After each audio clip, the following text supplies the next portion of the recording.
रांची लोकसभा से वो आते हैं तो सर्वप्रथम जेबी केसेस उनका नाम को प्रस्ताव किया। चूँकि मैं तो केंद्रीय टीम में हूँ, चाहिए इसका नाम होना चाहिए, ये लड़ना चाहिए, ये सुनने में ही अच्छा लगता है। व्यक्तिगत देवेंद्र दा के अगर सहमति ना हो अलग मैटर है, लेकिन जनता उनको चाह रही है, कार्यकर्ता उनको चाह रही है और मैं तो उनसे रिक्वेस्ट करूँगा। जोहार, जिस तरह से झारखंड में लोकसभा चुनाव का जो है बिगुल तमाम पार्टियों ने फूंक चुका है और जेबी केसेस भी इस बार एक नया समिति बना है और समिति की तरफ से जो है लोकसभा चुनाव की लड़ाई को लेकर यहाँ पे जगह जगह पर प्रस्ताव रखा जा रहा है।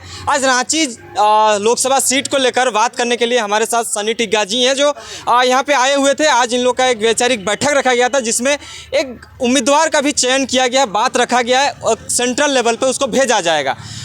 सनी जी, सबसे पहले जोहार, नमस्कार। जोहार और नमस्कार, खतियानी जोहार, और आपके जितने भी श्रोतागण हैं उन लोगों को भी जोहार। सनी भैया, जिस तरह से जेबी केसेस की तरफ से जयराम महतो के सभाओं में ये कहते हुए नज़र आते थे कि 6-7 लोकसभा सीटों में हम अपना दावेदारी पेश करेंगे, आज बाकायदा वो भी दिन आया कि रांची लोकसभा को लेकर भी लोगों ने नाम को प्रस्ताव किया। आज इस सभा में आए, इस एक तरह से बैठक था, इस बैठक में आए, क्या कुछ बातें निकल के आया, रांची लोकसभा को लेकर क्या कुछ बातें निकल के आई, इस सारी चीज़ों को हमारे दर्शक तक पहुँचाइए। देखिए, सबसे पहली बात है कि रांची लोकसभा हम लोग का एक मजबूत स्थिति पे हम लोग हैं। सच्चाई से कभी भी परहेज नहीं करना चाहिए। आपका रांची जो महानगर क्षेत्र है वहाँ छोड़ दें तो आपके हटिया के ग्रामीण क्षेत्र, कांके के ग्रामीण क्षेत्र जो शहरीकरण नहीं हुआ है, और आपका खिजरी, ईचागढ़ और सिल्ले में हम मजबूत स्थिति में हैं। तो ये हमारा एक मकसद भी, और कहा जाए तो हमारे जो समर्थक हैं, जो हमारी जनभावनाओं से हैं, वे वोट कहाँ करेंगे, तो हमारी दावेदारी यहाँ बनती है। इसलिए हमने आज एक बैठक रखा था कि रांची कमेटी, रांची जो लोकसभा कमेटी है ये बैठे और नामों की चर्चा करे उम्मीदवारों पे। तो यही चर्चा हो रही थी और वह बहुत अच्छा रिस्पांस मिला लोगों का, जो दूर दूर से आए हुए थे, हमारे सिल्ली से भी और कांके और जितने भी हमारे क्षेत्र हैं, खिजरी, सभी तरह से आए थे।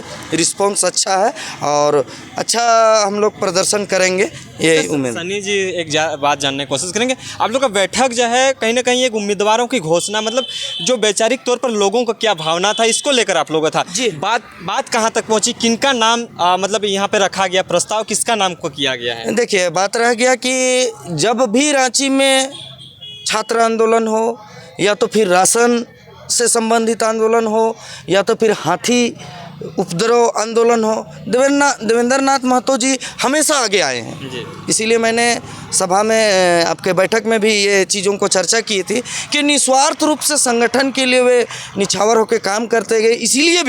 इसीलिए भी पूरे रांची उनको और पूरे झारखंड उनको पहचानती है। तो अगर रांची लोकसभा से वो आते हैं तो सर्वप्रथम जेबी केसेस उनका नाम को प्रस्ताव किया। चूँकि मैं तो केंद्रीय टीम में हूँ, इसीलिए जनभावनाओं या तो फिर प्रखंड से आए सभी लोगों से और हमारे क्रांतिकारी साथियों से राय लिया गया, तो सबसे पहले उनका नाम आया, तो संभवतः वे प्रत्याशी सनी जी, और एक चीज़ जानने को, बीजेपी ने जिस तरह से उम्मीदवार का लिस्ट जारी कर दिया है, बाकायदा जेबी केसेस में भी 6-7 लोकसभा सीटों में जो चुनाव लड़ने की बात सामने आ रही थी, तो क्या लगता है कि लोगों को ये एक तो फाइनल डिसीजन जो है कब तक निकल के आया, क्योंकि आप सेंट्रल कमेटी के आदमी भी हैं, तो कहीं ना कहीं आप लोग का वैचारिक तौर पर सेंट्रलाइजेशन के तमाम लोगों से बात होता होगा, तो क्या कुछ बातें हैं इसको लेकर? देखिए, जैसे हम लोग बैठक नहीं बैठे तो यहाँ भी क्या बोले, एक असमंजस की स्थिति थी।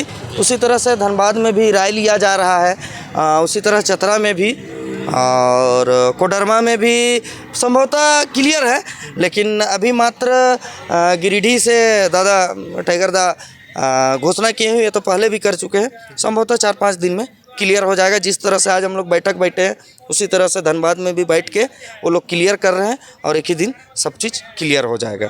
मतलब देवेंद्र नाम के अलावा भी कोई इस रांची लोकसभा क्षेत्र में नाम आया है?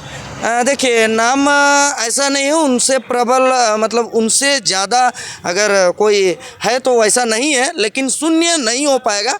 और ये व्यक्तिगत देवेंद्र दा के अगर सहमति ना हो अलग मैटर है, लेकिन जनता उनको चाह रही है, कार्यकर्ता उनको चाह रही है और मैं तो उनसे रिक्वेस्ट करूँगा कि जब कार्यकर्ता चाह रहा है तो आप उनका जब जिस तरह से कार्यकर्ता जहाँ बुलाया वहाँ गए, जिस आंदोलन ने बुलाया वहाँ गए। तो उसी तरह से अगर आपको चुनाव लड़ने के लिए आग्रह किया जा रहा है तो सहर्ष स्वीकार करेंगे, ऐसा मेरा उम्मीद है। अच्छा, रांची लोकसभा के लिए किस तरह का रणनीति सेट हो रहा है? क्योंकि चुनावी मुद्दा तो सबको अलग अलग करेंगे, चुनावी तमाम पार्टियां, अगर सेंट्रल पार्टी, अगर बीजेपी कांग्रेस की बात करें, चाहे क्षेत्रीय पार्टी में भी कैंडिडेट को उतारने के कोई चांसेस दिखता है, तो आप लोग का किस तरह से रणनीतियाँ बन रही है? देखिए, हम लोग तो जन जन तक जिस तरह से हमारी मुद्दाएं हैं उन्हीं मुद्दाओं पर, और आज अगर कहते हैं कि अगर झारखंड के लोग इस चीज़ को समझ जाए, हमारी लड़ाई जे बी केसेस की लड़ाई किस मुद्दे पे है, कोई जे बी केसेस छोड़ के दूसरे को वोट नहीं देगा। बाहरी की बात नहीं करूँगी, चूँकि बाहरी भारतीय जनता पार्टी बाहर के लोगों को बसाई है तो उन्हीं को वोट देंगे। एक जनभावना है जिस जो मेरे लिए करेगा उस पर हम बेईमानी कैसे करें। इसीलिए रांची नगर या तो महानगर कहा जाए, जहाँ शहर बसा हुआ है, उनको छोड़ के कुछ मामलाएं हैं, जनजातीय मामला है, लेकिन आज झारखंड रो रहा है, झारखंड बदलाव मांग रहा है। इस पे लोगों को समझना होगा और हमारे कार्यकर्ता जाएंगे, जन जन तक जाएंगे। जिस तरह से संघर्ष किए हैं उस तरह से वोट के लिए भी जाएंगे और हमको उम्मीद है कि यहाँ की जनता जो है, रांची लोकसभा की जनता हमें सपोर्ट जरूर करेगी। बहुत बहुत धन्यवाद। तो आज हम लोग रांची टीम का जो रांची लोकसभा क्षेत्र की जो बात थी वो कहीं ना कहीं एक 50 से 60% जो है क्लियर हो चुका है। अब सेंट्रल की बात जहां तक अप्रूवल हो के आएगा तब ये क्लियर हो जाएगा और ये 5-6 दिनों में इस तरह की बातें जो है निकल के आ सकती है। आगे के लिए बने रहें, देखते रहिए जोहार, नमस्कार। सच में लड़ा है अगर सोचे हैं, नहीं तो ये प्रत्याशी होना चाहिए, इसका नाम होना चाहिए, ये लड़ना चाहिए, ये सुनने में ही अच्छा लगता है। प्रैक्टिकली में आना होगा, क्योंकि हम लोग झारखंडी लोग प्रैक्टिकली में हम लोग पीछे रहते हैं।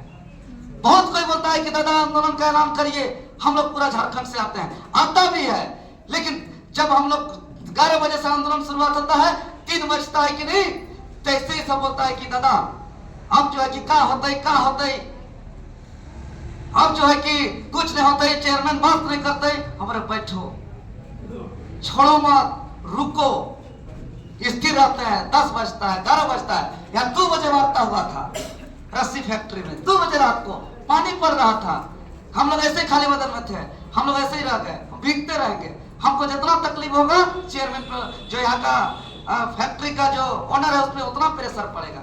भीगते रहेंगे, हम नहीं हिलेंगे, हम भीगेंगे, यही पे मरेंगे, यही पे मेरा जो है कि अब अर्थी होगा। इससे क्या होगा? तब जाकर के रिजल्ट आता है। तो इसके लिए हम लोग को तैयार होना होगा, टीम तैयार करना होगा, और कल से हम लोग को सवेरा होने के साथ ही हम लोग को इसका तैयारी करना होगा। और अभी तय करिए रूट चार्ट कि हम लोग किधर से इसका शुरुआत करेंगे और वहीं से कौन कौन अपना स्वेच्छा से अपना इसके लिए तैयार है। ये सारे चीज पर एक मंथन हो, इस पर चिंतन हो। नहीं तो ऐसा, अरे भाई हम लोग एक ईमान जो भी है अपना तरफ से हम लोग का जो फेस है